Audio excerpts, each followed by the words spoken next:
आज के वीडियो में आप लोग सुनेंगे शनिवार व्रत की कथा। एक समय स्वर्ग लोक में सबसे बड़ा कौन के प्रश्न पर 9 ग्रहों में वाद विवाद हो गया। विवाद इतना बढ़ा कि परस्पर भयंकर युद्ध की स्थिति बन गई। निर्णय के लिए सभी देवता देवराज इंद्र के पास पहुंचे और बोले, हे देवराज, आपको निर्णय करना होगा कि हम में से सबसे बड़ा कौन है। देवताओं का प्रश्न सुनकर देवराज इंद्र उलझन में पड़ गए। इंद्र बोले, मैं इस प्रश्न का उत्तर देने में असमर्थ हूँ। हम सभी पृथ्वी लोक में उज्जैनी नगरी में राजा विक्रमादित्य के पास चलते हैं। देवराज इंद्र सहित सभी ग्रह यानी सभी देवता उज्जैनी नगरी पहुँचे। महल में पहुंचकर जब देवताओं ने उनसे अपना प्रश्न पूछा तो राजा विक्रमादित्य भी कुछ देर के लिए परेशान हो उठे, क्योंकि सभी देवता अपनी अपनी शक्तियों के कारण महान थे। किसी को भी छोटा या बड़ा कह देने से उनके क्रोध के प्रकोप से भयंकर हानि पहुंच सकती थी। अचानक राजा विक्रमादित्य को उपाय सूझा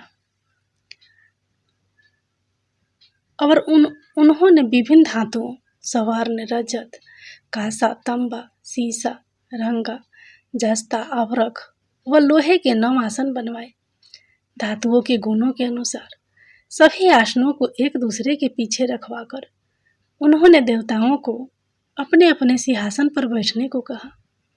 देवताओं के बैठने के बाद राजा विक्रमादित्य ने कहा, आपका निर्णय तो स्वयं हो गया। जो सबसे पहले सिंहासन पर विराजमान है वही सबसे बड़ा है।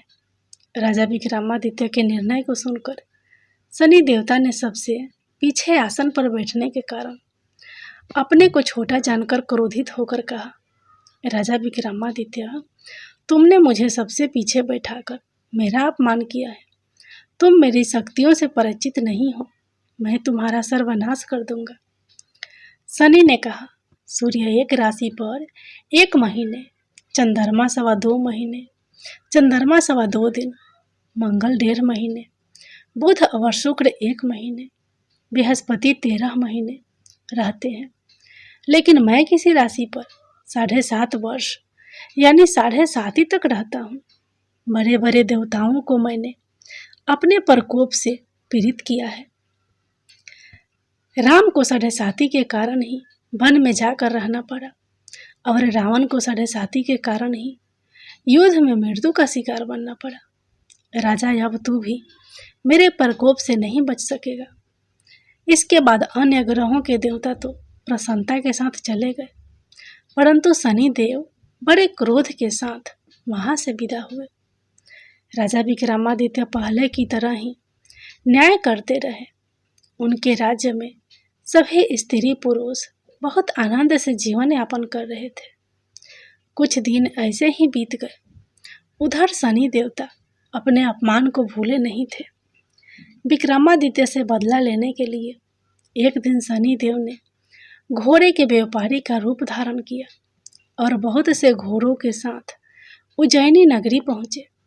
राजा विक्रमादित्य ने राज्य में किसी घोड़े के व्यापारी के आने का समाचार सुना तो अपने अश्वपाल को कुछ घोड़े खरीदने के लिए भेजा। घोड़े बहुत कीमती थे। अश्वपाल ने जब वापस लौटकर इस संबंध में बताया तो राजा विक्रमादित्य ने स्वयं आकर एक सुंदर व शक्तिशाली घोड़े को पसंद किया। घोड़े की चाल देखने के लिए राजा उस घोड़े पर सवार हुए तो वह घोड़ा बिजली की गति से दौड़ पड़ा। तेजी से दौड़ता घोड़ा राजा को दूर एक जंगल में ले गया और फिर राजा को वहां गिराकर जंगल में कहीं गायब हो गया। राजा अपने नगर को लौटने के लिए जंगल में भटकने लगा, लेकिन उन्हें लौटने का कोई रास्ता नहीं मिला। राजा को भूख प्यास लग गई। बहुत घूमने पर उसे एक चरवाहा मिला। राजा ने उससे पानी मांगा। पानी पीकर राजा ने उस चरवाहे को अपनी अंगूठी दे दी। फिर उससे रास्ता पूछकर वह जंगल से निकल निकलकर पास के नगर में पहुंचा। राजा ने एक सेठ की दुकान पर बैठकर कुछ देर आराम किया। उस सेठ ने राजा से बातचीत की तो राजा ने उसे बताया कि मैं उज्जैनी नगरी से आया हूँ। राजा के कुछ देर दुकान पर बैठने से सेठ जी की बहुत बिक्री हुई। सेठ ने राजा को बहुत भाग्यवान समझा और खुश होकर उसे अपने घर भोजन के लिए ले गया। सेठ के घर में सोने का एक हार खूंटी पर लटका हुआ था। राजा को उस कमरे में छोड़कर सेठ कुछ देर के लिए बाहर गया। तभी एक आश्चर्यजनक घटना घटी। राजा के देखते ही देखते सोने के उस हार को खूंटी निकल गई। सेठ ने कमरे में लौटकर हार को गायब देखा तो चोरी का संदेह राजा पर ही किया, क्योंकि उस कमरे में राजा ही अकेला बैठा था। सेठ ने अपने नौकरों से कहा कि इस परदेसी को रस्सियों से बांधकर नगर के राजा के पास ले चले। राजा ने विक्रमादित्य से हार के बारे में पूछा तो उसने बताया कि उसके देखते ही देखते खूंटी ने हार को निगल लिया था। इस पर राजा ने क्रोधित होकर चोरी करने के अपराध में विक्रमादित्य के हाथ पांव काटने का आदेश दे दिया। राजा विक्रमादित्य के हाथ पांव काटकर उसे नगर की सड़क पर छोड़ दिया गया। कुछ दिन बाद एक तेली उसे उठाकर अपने घर ले गया और उसे अपने कोल्हू पर बैठा दिया। राजा आवाज देकर बैलों को हाँकता रहता। इस तरह तेली का बैल चलता रहा और राजा को भोजन मिलता रहा। शनि के प्रकोप की 7.5 पूरी होने पर वर्षा ऋतु प्रारंभ हुई। राजा विक्रमादित्य एक रात मेघ मल्हार गा रहा था कि तभी नगर के राजा की लड़की राजकुमारी मोहिनी रथ पर सवार उस तेली के घर के पास से गुजरी। उसने मेघ मल्हार सुना तो उसे बहुत अच्छा लगा और दासी को भेजकर गाने वाले को बुला लाने को कहा। दासी ने लौटकर राजकुमारी को अपंग राजा के बारे में सब कुछ बता दिया। राजकुमारी उसके मेघ मल्हार से बहुत मोहित हुई, अतः उसने सब कुछ जानकर भी अपंग राजा से विवाह करने का निश्चय कर लिया। राजकुमारी ने अपने माता पिता से जब यह बात कही तो वे हैरान रह गए। रानी ने मोहिनी को समझाया, बेटी, तेरे भाग्य में तो किसी राजा की रानी होना लिखा है, फिर तू उस अपंग से विवाह करके अपना पांव पर कुल्हाड़ी क्यों मार रही है। राजकुमारी ने अपनी जिद नहीं छोड़ी। अपनी जिद पूरी कराने के लिए उसने भोजन करना छोड़ दिया और प्राण त्यागने का निश्चय कर लिया। आखिर राजा रानी को विवश होकर अपंग विक्रमादित्य से राजकुमारी का विवाह करना पड़ा। विवाह के बाद राजा विक्रमादित्य और राजकुमारी तेली के घर में रहने लगे। उसी रात सपने में शनिदेव ने राजा से कहा, राजा, तुमने मेरा प्रकोप देख लिया, मैंने तुम्हें अपने अपमान का दंड दिया है। राजा ने शनिदेव से क्षमा करने को कहा और प्रार्थना की, हे शनिदेव, आपने जितना दुख मुझे दिया है अन्य किसी को ना देना। शनिदेव ने कुछ सोच कर कहा, राजा, मैं तुम्हारी प्रार्थना स्वीकार करता हूँ।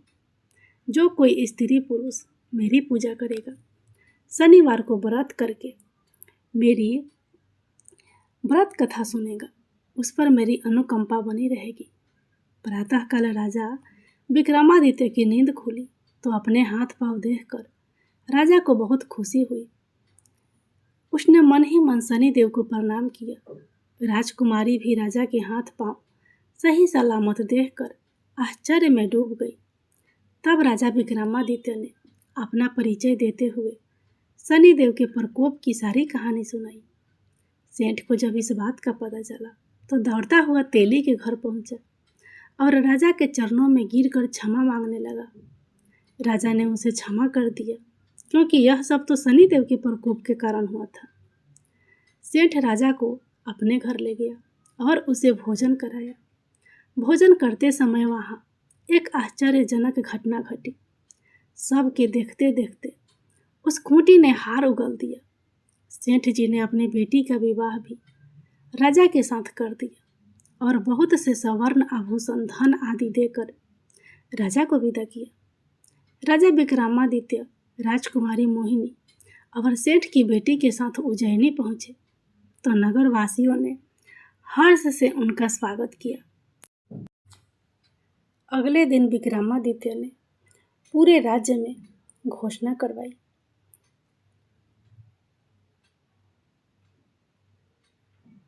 कि शनि देव सब देवों में सर्वश्रेष्ठ हैं। प्रत्येक स्त्री पुरुष शनिवार को उनका व्रत करे और व्रत कथा अवश्य सुने। राजा विक्रमादित्य की घोषणा से शनिदेव बहुत प्रसन्न हुए। शनिवार का व्रत करने और व्रत कथा सुनने के कारण सभी लोगों की मनोकामनाएं शनिदेव की अनुकंपा से पूरी होने लगी। सभी लोग आनंद पूर्वक रहने लगे। शनिदेव भगवान की जय।